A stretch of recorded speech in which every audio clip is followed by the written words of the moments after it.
Hello, everyone. This is Professor Sexton with a very short video lecture on the essay Home, House is Home, Writing the Places That Raised Us. With this essay, I'm not going to spend a very long time going into the specifics of it. What I'm going to do is I'm just going to pinpoint some of the points of the essay that I want you to consider as you're reading it for yourself.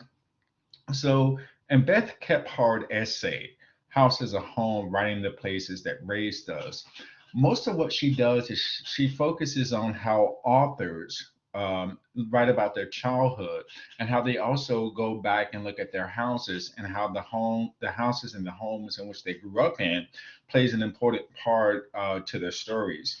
And so some of the things that she states in her essay that I thought were significant that I want you to think on and reflect on as you read the essay and for assignments that are coming up.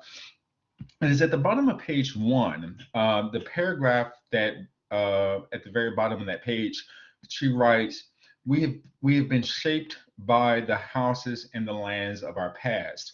And at the end of that paragraph, she gives a number of questions that she doesn't actually answer, but questions that she wants us to think about, such as, is home an act of creation? Is home where we know and where we are known? Is home where we tell the truth or keep our secrets? What in the end is home? And then the most important question that she asks in this essay is, and how do we write about it? And in her essay, what she does is she divides her essay into these units about the different elements of home that she finds important, such as proportions. And this is just the size of the home. How does that shape our view of home? Whether we grew up in a small home, a large home. She talks about color and the shine of the home. So, what colors comes to your mind when you think of home? And when she writes about colors, she's writing about colors both literally and figuratively. So it's not just the actual colors or say the walls or carpets and things of that, but the way that colors have a certain connotation. And so, like, maybe you would associate your house with being red, or maybe you associate your house with being yellow, even though those actual colors may not be present in the actual house. So that's something to think about. She talks about the functionality or the dysfunctionality of the home. I mean, how does the home function? And does it serve the purpose that it was intended to do? I mean, she quotes Bruce Springsteen, and when he talks about his memoir Born to Run, how in his home there was only one room that was actually functional, whereas the rest of the house wasn't functional. So you think about that. Think about how you live in the spaces of your home, such as the living room or the kitchen, or whether it's family gather, and so those places in the house. Um, she talks about echoes. She says echoes in the essay, and this is on page four, but what she's actually meaning are the sounds of the home. So, what does the house sound like?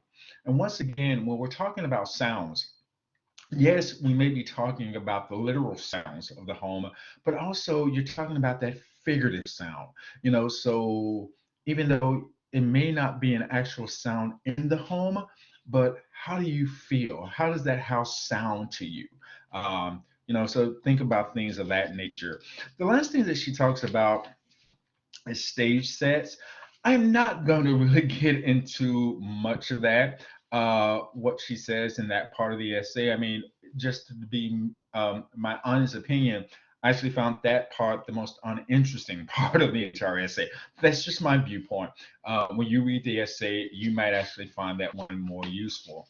So for this essay, go back through, read over it. And what I would like for you to do, yes, I do want you to read the essay in terms of what Kephart says about these different perspectives of the home. But also, when you're reading the essay, I want you to think about your own home. And for some of you, you may have had multiple homes. So maybe think of the one that is most important to you, like the home that you think mostly shaped you, or the home that you lived in the longest. And just kind of think about your own sense of home. And apply those distinctions that she talks about, such as proportions or size, color, function, dysfunction, echoes, sounds. So read the essay not only for what she states, but also for your own viewpoint of what home means to you. Okay, I hope you enjoy reading this essay, and I look forward in future assignments to hear your responses to it. Take care, everyone. Bye.